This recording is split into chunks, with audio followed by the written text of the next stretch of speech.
Hello everybody. Today is a little bit of a melancholy type of a day for me because it is the 20th anniversary of my father's passing away in 2004, and also my mother is gravely ill and in hospice, and we are expecting she could pass any day now. It's hard to know. I just today wrote her eulogy and I think it came out very nice, but I thought I would do a little bit reminiscing about my father. I pulled out this old book that I put together after he passed away when we did all the pictures to make for the funeral. Now, I have to say, in today's world, 20 years later, it is much better to plan a funeral because the funeral director has packages where they do all that for you. I give them a list or a file filled with digital photographs and film, and they are putting together a package to have charts and a slideshow and memories put together of my mother for the funeral, so I'm not having to do that this year. What I'm going through is just pictures that I had pulled together after my father's unexpected passing in 2004. I have not seen these in a very long time. Pictures of my dad when he was very young and his brother and his mother. It's very nice to see these, although I'm not sure if I'm going to be able to make it through the entire notebook without crying. Interesting enough, my cousin recently told me he has a picture of this article when my father graduated from the police academy back in probably it says 1965. And they were looking for that article. Again, pictures of my father and my mother back in the 1960s, me when I was a child. My parents' wedding. Oh, I've got this picture of my father, a hunting picture. My dad did like to go hunting. I have all sorts of pictures and memories in this book that I'm looking through today. And it's odd because it has been 20 years exactly, but at one hand it seems like it happened forever ago, and on the other hand it seems like it just happened. Here he is holding one of my cousins, I believe. So it is nice to have a book like this put together. I do keep it on a shelf, and quite often I don't look at it just because it's a little bit depressing, but you know, happy at the same time.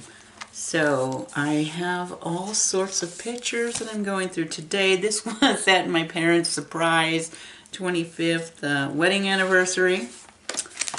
Oh, wow. Pictures of a lot of my relatives that I hadn't seen in a very long time. Pictures of my first husband.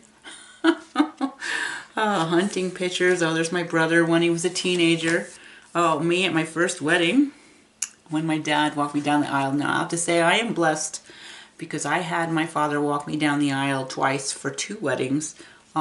My sister was 22 when my father passed, so my sister did not have my father walk her down the aisle for either wedding, so I feel very sad for her. I feel like I was lucky that I had my father at my both weddings, and it was great having him here. It's funny when you're that age, you don't think of what a blessing it is to have your father at your wedding.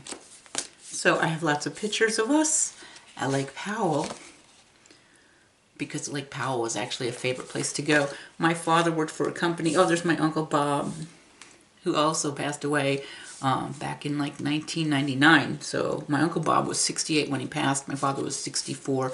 Now my mother is 82. If she survives to July, she will be 83. So my mother has a different illness. My Uncle Bob died of cancer.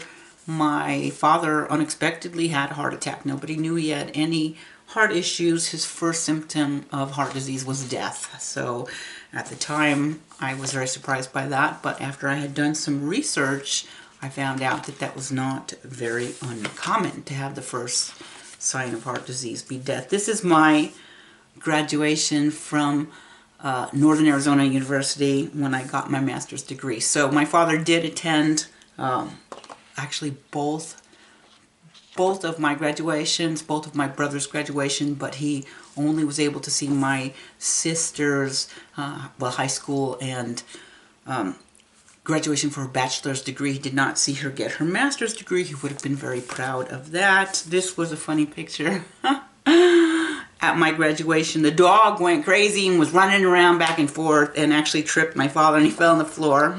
So that was a fun picture. I might share some of these pictures with you. More Lake Powell pictures. We did go to Lake Powell almost every summer. It was wonderful. Oh, here's my father walking me down the aisle the second time for my second wedding. And this is one of my favorite pictures of my dad when he was holding up a glass of champagne at my wedding reception. And wow, there's a lot of these photos I haven't seen in a very long time. There's a houseboat. My dad worked for with Precision Die Stamping. They had a corporate houseboat at Lake Powell, so we were able to go to Lake Powell every single year. That was very nice. Well, some of these pictures of me, I'm really old. Well, I'm old now. The pictures are old.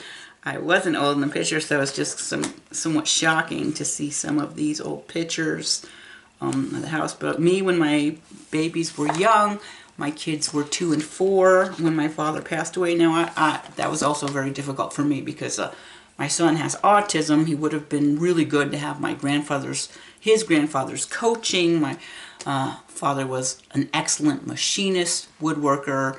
He could create everything that you would imagine. He was a very a creative machinist, would be able to design and figure out how to make things work. He was started out as a tool and die maker, became a tool and die designer. So it would have been nice for him to have that guidance for my son, who is right now 24, a little bit struggling to kind of find a purpose and a career with the autism, because that makes it difficult for him to communicate with people. He's very smart, but you have to be able to fit in with people and understand what they're asking you to do and that kind of thing. So there he is when my daughter was born. It's funny because I'm actually only a few years younger right now than my father was when he passed away. But it is kind of nice to see these old pictures, but somewhat difficult, which is why I don't look at them every day. I have a picture of his headstone here. Wow, my ex-husband looks very young in that picture. I have his obituary, his mass card in here, and from he died the day after the wedding anniversary. So that was a nice story. My father and mother went out for the wedding anniversary the night before, which actually was the last day I ever talked to him. I called him on the phone. I knew it was late, like 9:30, 10 o'clock, and I thought, let me just try Dad, and he picked up, and it was good because that was the last conversation I ever had. I did keep the eulogies. Now, I had a very difficult time because, again, this was all very unexpected for me when I had to write a eulogy very quickly and I just couldn't think of anything. So I took this poem from the Rugrats and I did this poem. So let me read you this quick little poem. I felt kind of like I did like a disservice not like writing something very nice and touching. I couldn't handle it. I was falling apart. So I said to my sweet grandchildren, because his grandchildren were all very young, though I must leave you behind me, this poem will tell you where you can always find me. When a gentle wind blows, that's my hand on your face. And when the tree gives you shade, that's my sheltering embrace. When the sun gives you freckles, that's me tickling my boy. When the rain wets your hair, these are my tears of joy. When the long grass enfolds you, that's me holding you tight. And when the whippoorwill sings, that's me saying good night. So, a very short poem. Took me like 30 seconds to recite. And I did do something a little bit longer for my mother. Like I said, I just wrote that today. But at least in my mother, we were expecting it. So I had a little more time to prepare. But again, that's just this video I'm just doing in memory of my dad and how that even 20 years later, how I still miss him. This book, I also have all of the sympathy cards that I got for people after he passed away. Some of the banners that came from the the flowers that people sent. We had a huge turnout at the cemetery. Now this is also interesting because my mom put the home up for sale. That after he passed away, so 2004, they were asking $715. I think they took $650. I was very mad at my mother because she took the first lowball offer on the house, but she wanted to get sold. But this house now probably would go for $2 million.